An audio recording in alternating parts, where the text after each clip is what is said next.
Hi everyone, I'm Scott Hozebin. Hi, and I'm DaChé Williams. And today's our inaugural episode of our DirectCareAI Health Podcast. You know, we were really struck by seeing a statistic about a year and a half ago. Around 120 million health questions are asked in the United States every day. 120 million. And the crazy thing is not one of those connect you with a doctor. So that started us on a mission, so to speak. You know, combine that with, going to a physician appointment and waiting an hour, maybe waiting months to get the physician appointment, wait an hour when you're there, when you have simple tasks. And now, with both of our backgrounds in healthcare or remote patient monitoring, we really wondered, okay, can we tap into this existing behavior that people are on social media and Facebook, TikTok, Reddit, all of these places asking questions? Can we provide an environment where it can be focused on health questions, but then also connect to an environment where a doctor could deliver care? And that's where it's been. It's been a year and a half of working through contracts and APIs and interconnecting all of these things. And we're there. We have a health questions app. And in the last 6 months, we've helped over 7,000 people. We've really been focused with helping people with diabetes get in touch with getting their continuous glucose monitors. And then for a portion of those people, we're also doing chronic care management. And then we've also wired in quite a number of other things like the GoodRx, pharmacy discount card. Yes. I mean, some of the cash pay items, like, I don't know if Shay, if you want to go through this. We have TRT, blood labs, supplements. We have a wide variety. But a question that came to mind for me, Scott, for you, was how did you get into your healthcare journey? Kind of what made you get specifically diving into the diabetes sector?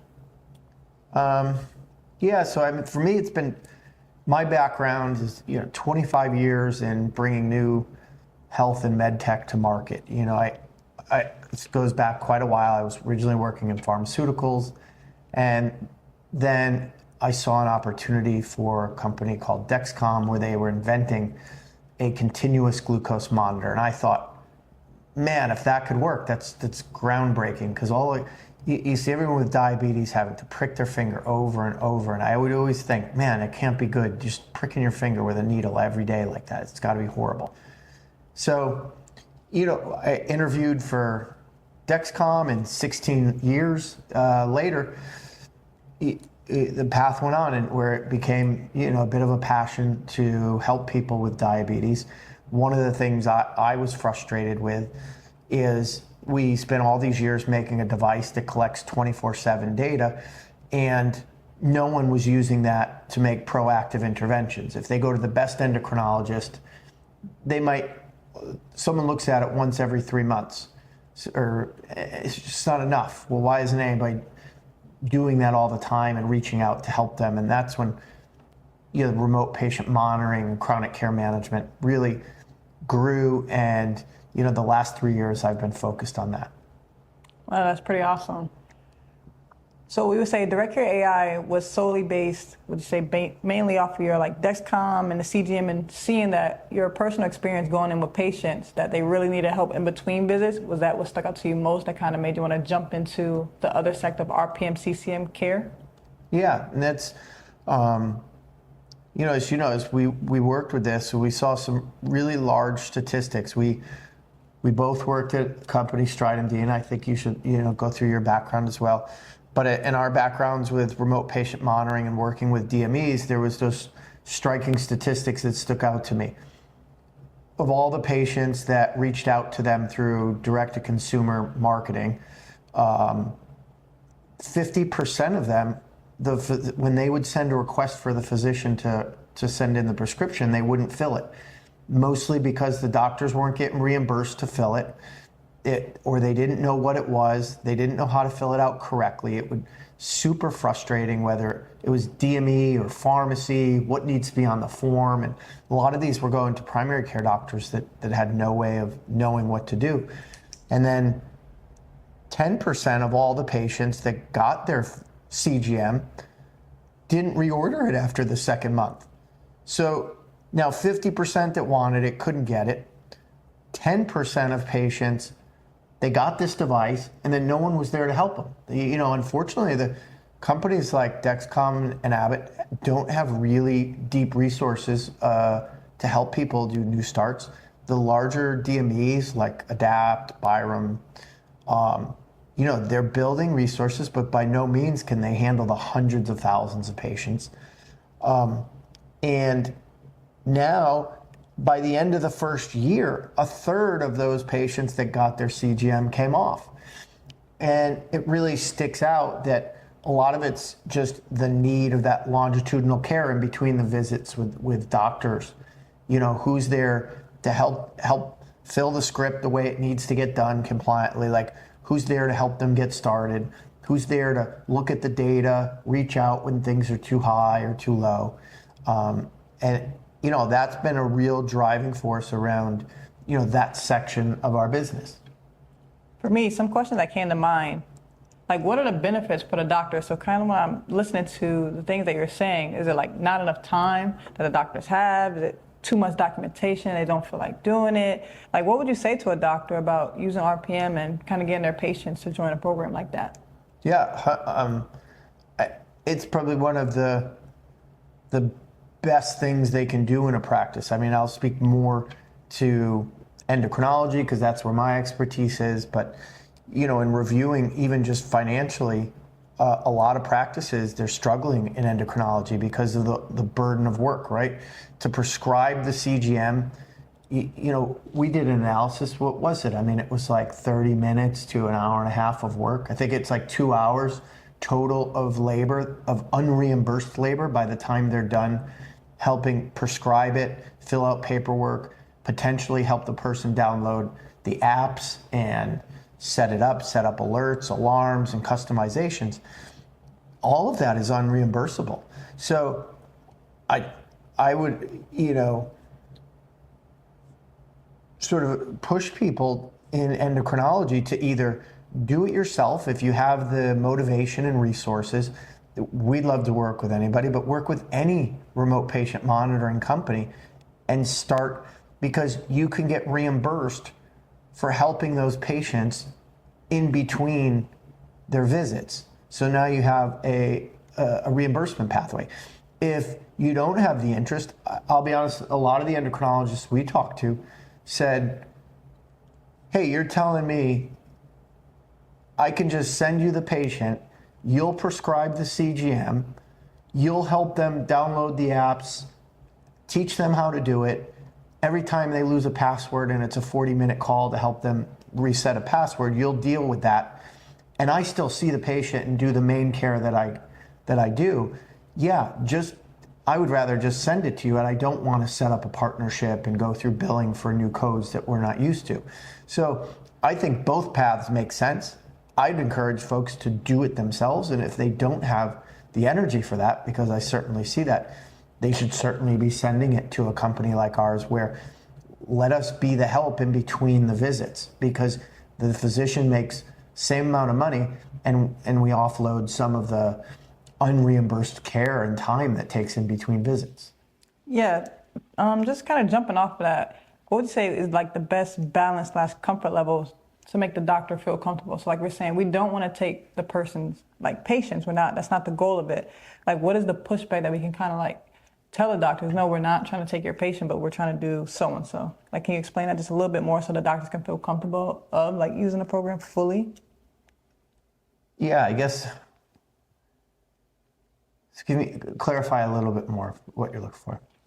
Just from a doctor's perspective, say we're in the office speaking to an endocrinologist and they're saying, well, how did my patient know, like I'm not trying to offload them to you guys? Like if we can hammer maybe like 3 main points. I know one of them will probably be, well, we're the in-between care visit, right? Mm-hmm. So they only go to see the endocrinologist every 3 to 6 months per se, but who's watching the in-between? So that will be one. We're there to check their levels, help them get CGM support. So that's one of the main reasons. Is there any other reasons per se? I'm kind of asking what would be for the doctor to kind of push and help offload to make them feel more comfortable that we're not trying to take the patient, but really just a helping hand. Yeah, I think one, they're all super aware of this unreimbursed time that their staff has. I think the idea that we're not looking to take the patient and certainly, not reduce the number of visits that they get at all. As we always say, we're the health coaches, we're the neighborhood watch. We're not the police. That brick and mortar physician, you're the police. So if we say something, we're going to say something and escalate that. But it's important to know we're not going to go modify their insulin regimens like insulin to carb ratios or basal. We're there to help coach the patient, identify when there's items in their care plan around, we might help with learning more about nutrition, good eating, reminding them to take their medications, sort of all of, like if you have a personal trainer, it's a personal trainer for your health to sit there and motivate them to take, good behavior and learn good habits. Definitely. And I wanted to just let people know we go outside of the diabetes realm as well. So like people with hypertension, obesity, there's different things besides the CGM. So there's weight scales, BP, cups, monitors. There's a lot more other options available besides helping with the CGMs. Yeah, and I think, we just got back from the ADA in New Orleans this year, which is great. It's always one of my favorites. And that's was almost the thing that stuck out to me when I'm working in diabetes. We become so siloed around diabetes always. And I think one of the things I'd like to push more when I'm working with folks is people with diabetes don't just have diabetes. Certainly there are a few people who have just diabetes, but we'll tell you if we take in 10 patients with diabetes, 9 of those have also some other chronic condition like hypertension, obesity, heart failure. I think as workers in diabetes and sort of being passionate about this movement, it's important that everybody starts becoming a little broader in their understanding of diabetes is a group of chronic conditions often. It's not just the only thing going on in a person's life. So when we make treatments, we have to be more broad. And that's why I really like how we are following people's hypertension, obesity, and tracking other things other than just their blood glucose numbers. 100%. But, as you said, and that's been our main focus. I'm really excited about a lot of the other things as we talk about other chronic conditions, and that's, we've just recently launched all of our, what I would call other chronic conditions that unfortunately I think it's interesting to me. One of the ones that's on the male side, you could probably talk more about the women's side, but like testosterone replacement therapy. If I go back 20 years ago, it was super taboo. Like there was no men, maybe even I go back 30 years ago, it's something you heard of guys in the gym and they're trading stuff out of their trunk to get testosterone. And I think largely a lot of these people were self-medicating for just having low testosterone, but there wasn't a doctor that they could talk to and they would treat it as a serious condition. It was just something you're supposed to live with and kind of feel yucky about. So I'm really excited that we have that program to be able to go and reach folks that have low testosterone and offer them a convenient way where they don't have to feel like it's taboo to talk about, and they don't have to go and spend hours waiting in a waiting room. They don't have to spend months. I mean, some endocrinologists are 3 months, 4 months, 5 months out for visits at this point. Someone can work with us, fill out their intake form. They go and get blood work immediately, talk with one of our physicians via telehealth consult. This can happen in days instead of what would have been months and could be never before. You would go to a doctor 20 years ago, mention it, mumble it, and then say, and if the doctor was like, oh, okay, let me help you, you're excited. And if they were not up to date with things, then they make you sound like, oh, you're crazy, you're just trying to become, Arnold Schwarzenegger. So I think I'm really excited about us having that program. Yeah, before I jump to mine, I'm just like curious, what makes you think that, with TRT and HRT both so prominent now, do you think it's like social media? Like what makes it such a hot and heavy topic to where people are actually starting to begin to discuss it and turn it more into an educational piece and not like frown upon it? Yeah, and I think one is awareness, right? Like you have so much more awareness with social media. I think number two that's behind that is, it's almost like in a conspiracy theory movie. You have the federal government this year on both sides with testosterone replacement therapy and hormone replacement therapy comes out and says, hey, we said that it was causing increased risk of prostate cancer, increased risk of cardiovascular, like heart attack and stroke. We misled you. A lot of these pieces are not true. On the women's hormone replacement therapy, after 20 years of saying women should not take testosterone, it has no point in their care, to come out and say, hey, actually, there's positive outcomes and we misrepresented the study evidence from 20 years ago. It's like a movie, a conspiracy movie, to think something that large, like your entire population was told for 20 years and repeated something was bad, to now come and find out that there's a lot of health benefits is a major change. Yeah, to me, it stands out, I would say for me, just education and awareness. One, I was never made aware in general of these things. HRT wasn't a thing to me because it wasn't something I was talked about. So now that they're openly talking about it, for me, I just realized just having just different symptoms. I'm feeling tired, sluggish, not want to get up, terrible sleep, I feel hot.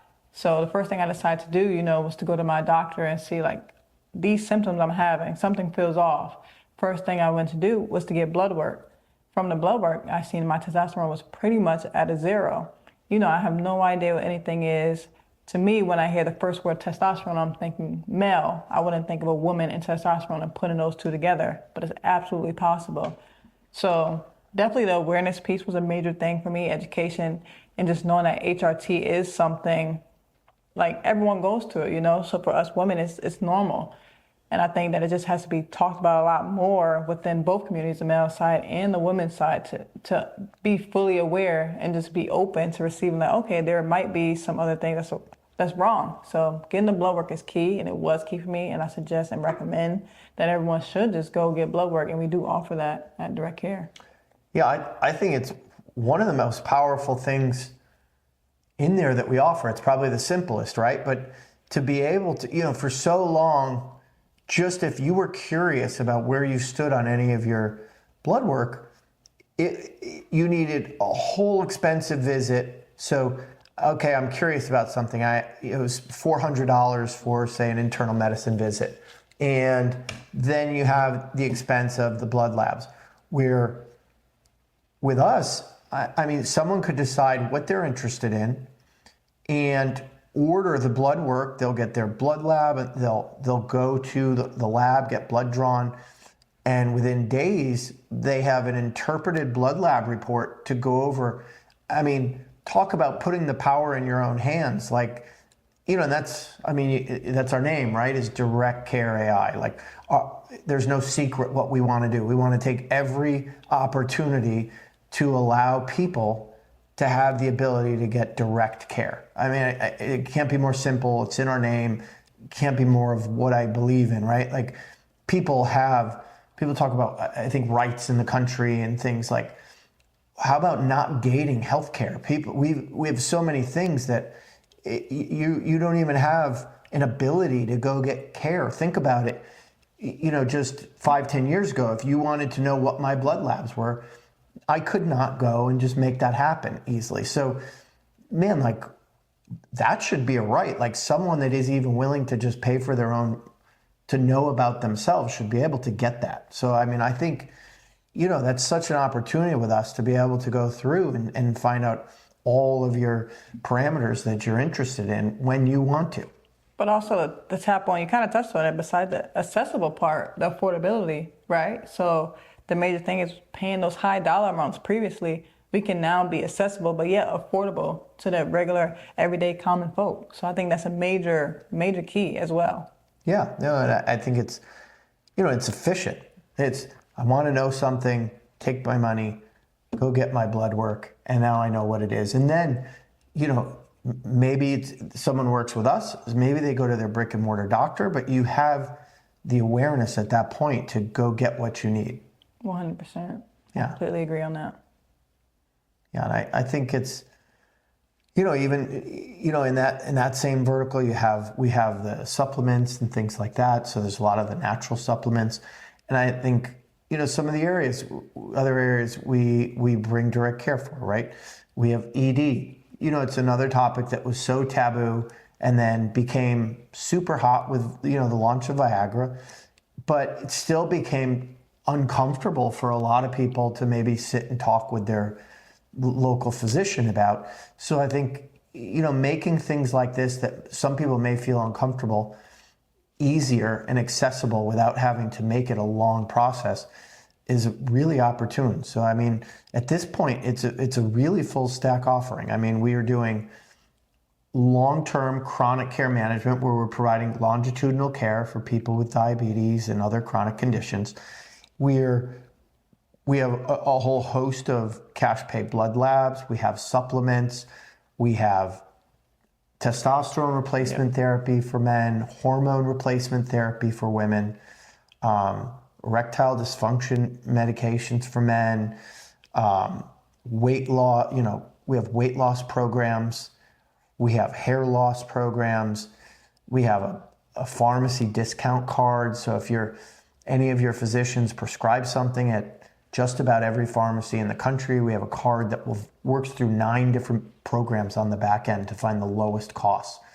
And then, which we've been beta testing, is this new health questions app, which we're, long-term really excited about that. I think that's the biggest thing, as we evolve that into finding what it is. But, if you have a health question in our app, you can ask it. The AI will give you an instant answer.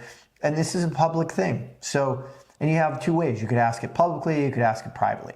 But the reality is, if you have that question, there's probably 1,000, 100,000 people that have the same question. And so to get an instant AI, like we use an AI algorithm with, some refinement layers that provide a great answer.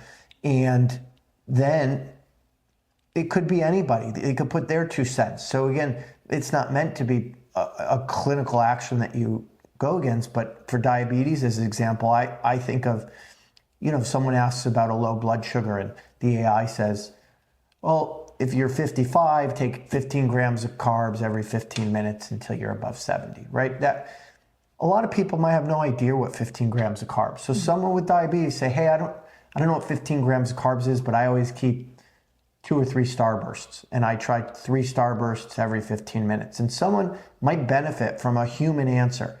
And that's the thing sometimes missing, and then a doctor might put their 2 cents, but someone will have some thoughts that they can triangulate their question around and then go see a regular doctor. So I think it's, in an open environment, and then, and as we brought in more conditions that we deal with, people inside of that health questions app can go and then connect with our physicians to work with the different conditions that we treat.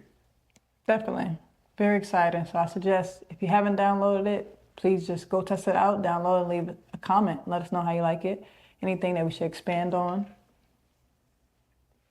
Yeah, I think it's, that's going to be something that we need everyone's feedback. It's going to take a long time to, grow and figure out what iteration, whereas the website is, much more, traditional of people are used to, ordering or going straight for something. Yes. But I think the app to me is the most interesting, the most potential, but it'll take the most work to refine it to get it to where people want it. And I'm excited to do it in front of everybody. Our goal is very clear and simple. Like, how do we use AI, which I think in under 10 years, say 5, but say even 10, maybe 80% of low-level health conditions will have an initial step is working with some AI agent that, because do we really need to spend $400 when you have a cough for the doctor to give everyone the same nose spray and Tessalon pearls, and you'll notice it's the same thing over and over for a lot of these low-level conditions. I'd estimate 80% are low level, and the AI will know when things need to be escalated to a human.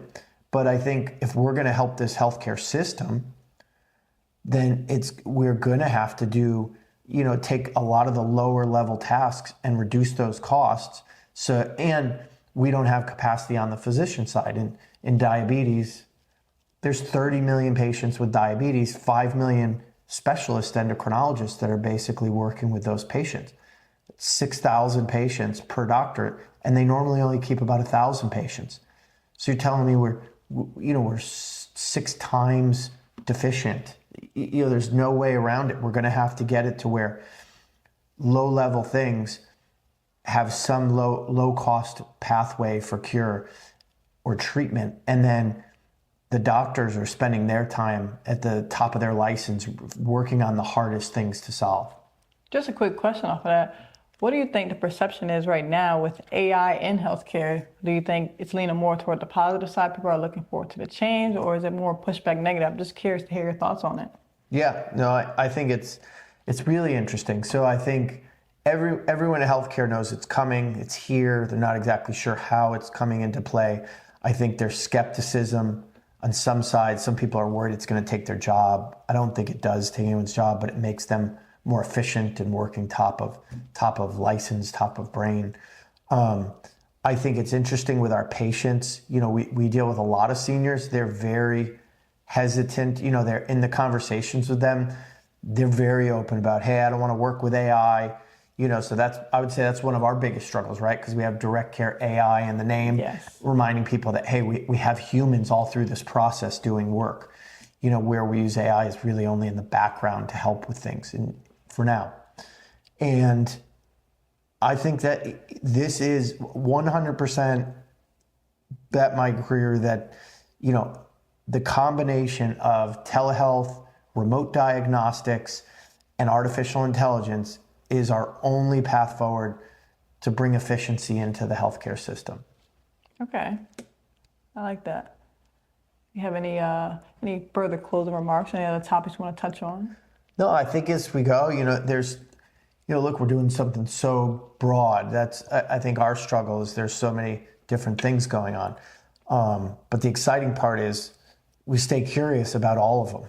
I think sometimes we get pulled because I've had this long-term passion around diabetes management, doing a lot around that. But I'm really excited to, every chance we get, talk to different experts around each of the different therapeutic areas and the technology, and bringing sort of power to individuals to get direct care. So I'm really excited. I think we have so many great things, and I'm so fortunate to have such a big network of people we can talk to.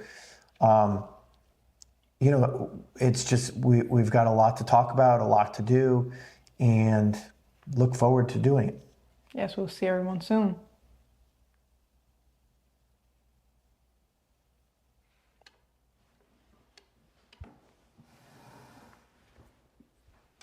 Should we do I wanted to do like a tagline. Yeah, no.